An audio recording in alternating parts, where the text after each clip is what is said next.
In 1973, one of the most dangerous scripts ever written for American television landed quietly on a producer's desk. It had no gunfights, no explosions, no car chases. But the people in charge took one look at it and buried it so deep that most fans never even knew it existed. For 50 years, this Columbo episode sat locked away, hidden from the public, while the show went on like nothing had happened. They told people it was a scheduling problem. They blamed the budget. But the truth? The truth was something they didn't want audiences thinking too hard about. Because this wasn't just a rejected script.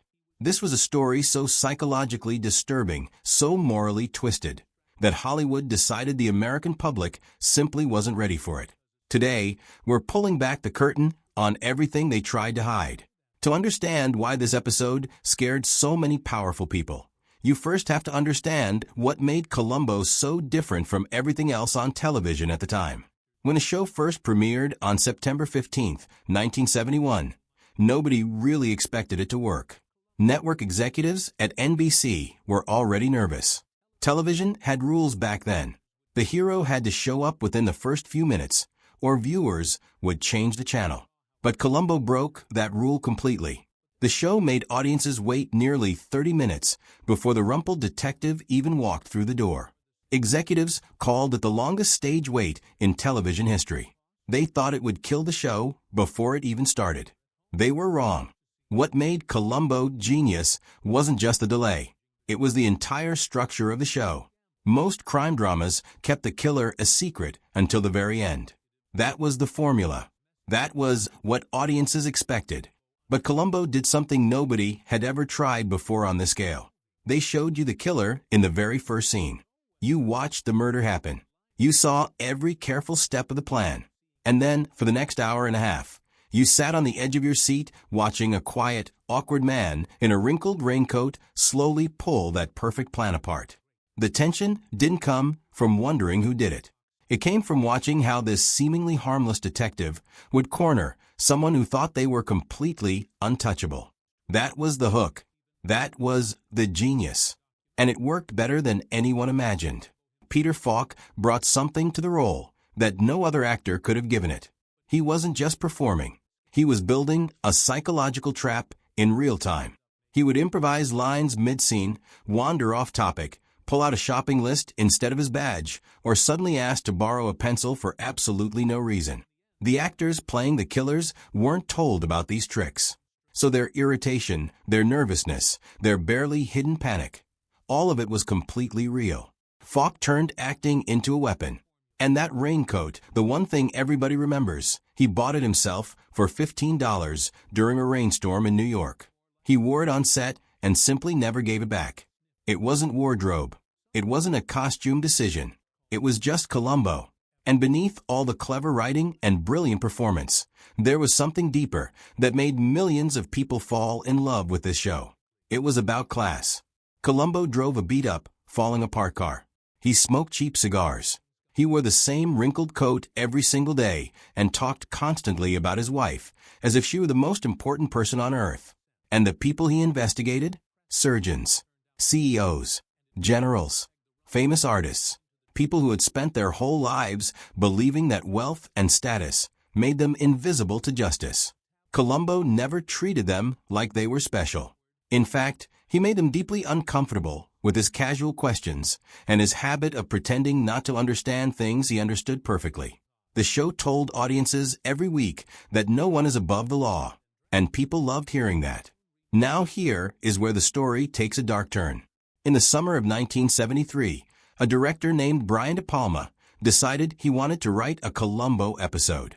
This was already unusual. De Palma was known for sophisticated, layered filmmaking with a deep love for Hitchcock's style of tension and psychological games. He had just released a dark thriller called Sisters that was turning heads in Hollywood. Television was considered beneath someone like him. But Columbo had impressed him in a way that nothing else on TV had. So he teamed up with his close friend, film critic Jay Cox, and together they wrote a script completely out of nowhere and submitted it to the show's producers. They even gave Jay a fake name for the submission, borrowing a character name straight from Sunset Boulevard, like they were playing a private joke on the whole industry. What they wrote was unlike anything the show had ever attempted. The story centered on a filmmaker named Quentin Lee, a man clearly modeled after real-life cultural figures of that era. Lee was brilliant cold and absolutely convinced that he was operating on a higher intellectual level than everyone around him. He didn't kill for money. He didn't kill for revenge. He didn't kill out of jealousy or rage or desperation. He killed to prove a philosophical point. He wanted to demonstrate that a murder with absolutely no motive was the perfect crime. So he walked to a list of celebrities living in his building, threw a dart at it completely at random, and chose his victim based on nothing more than who the dart landed on. He called his chosen target a public zircon, a fake diamond, someone he considered cheap and hollow and not worth anything real. And then he murdered them. And then he filmed the whole thing as a documentary. That alone would have been enough to make network executives sweat. But De Palma went further. Lee's documentary didn't just capture the murder. It captured Columbo himself, investigating the case, without the detective ever realizing he was being filmed. 3 film students followed Columbo through the entire investigation with cameras rolling. One of those fictional students was even named Spielberg, a direct wink to the real Steven Spielberg, who had already directed an early episode of the show at just 24 years old. The script was self-aware, strange, layered, and genuinely unsettling. It asked an uncomfortable question that the show had never asked before. What happens when the killer isn't driven by anything human? What happens when there is no greed, no heartbreak, no fear? Just cold, detached intellectual curiosity about what it feels like to end someone's life. The producers read it. And according to people who were close to the production at the time, they were impressed. Some of them believed it was better than episodes the show had already aired.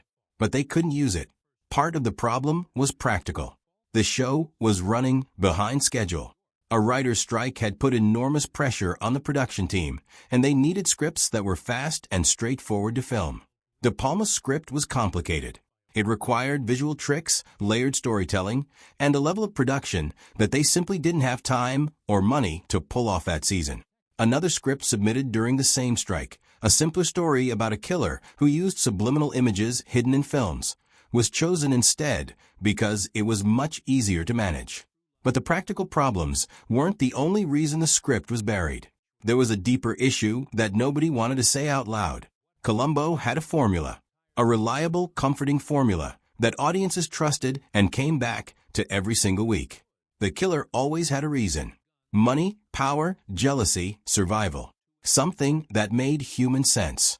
Something the audience could understand even while they rooted for Columbo to catch them. De Palma's villain had none of that. He was cold in a way that felt genuinely alien. There was no moment where you could look at Quentin Lee and think, okay, I understand why he snapped. There was no snap. There was only calculation. Pure, clean, emotionless calculation. And that scared people. Not because it was unrealistic, but because somewhere deep down it felt entirely too real. This was 1973. America was still processing the Manson murders. The idea of a killer with no motive, someone who chose a victim with a dart throw and called it art, wasn't just dark entertainment.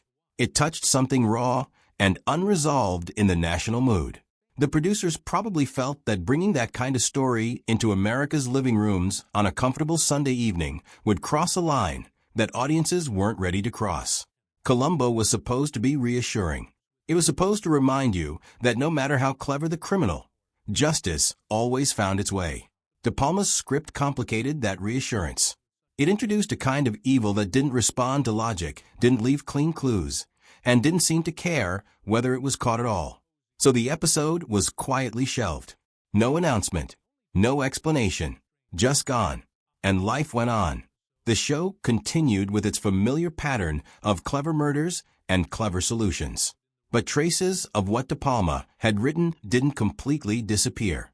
The idea of a film student following Columbo around with a camera showed up in a later episode called Mind Over Mayhem.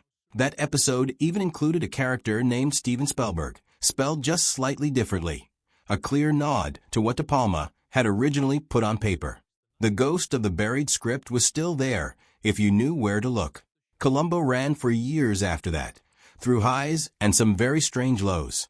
There were episodes that felt completely out of place, one where the detective investigated a rave and wore a feather boa, another where he solved a case by interpreting dream sequences involving meat in a sink and pocket watches in teacups.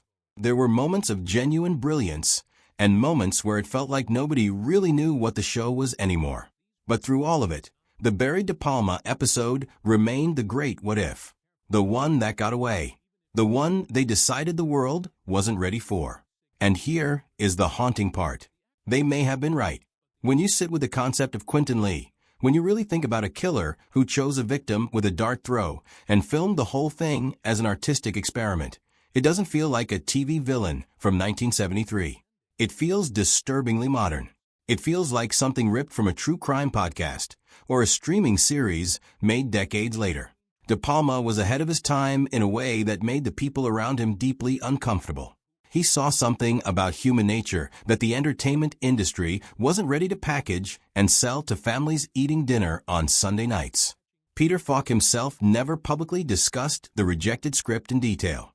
He was too focused on protecting what Columbo was, the quiet humanity of the character, the sense that decency and patience and an eye for small details could win against any amount of arrogance or wealth or cleverness. That was worth protecting. And maybe the buried episode, as fascinating as it is, would have chipped away at something fragile in the show's foundation. Maybe Columbo worked so beautifully because it always gave you something to hold on to, a reason, a motive, a piece of recognizable human weakness at the center of every crime. What De Palma offered was something colder, something that didn't give you that comfort. And for 50 years, the people who made Columbo decided that some doors were better left closed. But now you know what was behind that door. And once you know, you can't quite watch the show the same way again. Because somewhere in those 50 years of mysteries and raincoats and just one more things, there was an episode that almost existed. An episode that would have changed everything. An episode that asked a question nobody wanted to answer on a Sunday night in 1973. What do you do when the killer doesn't have a reason? What does Columbo do then? We'll never know. And maybe that's exactly the point.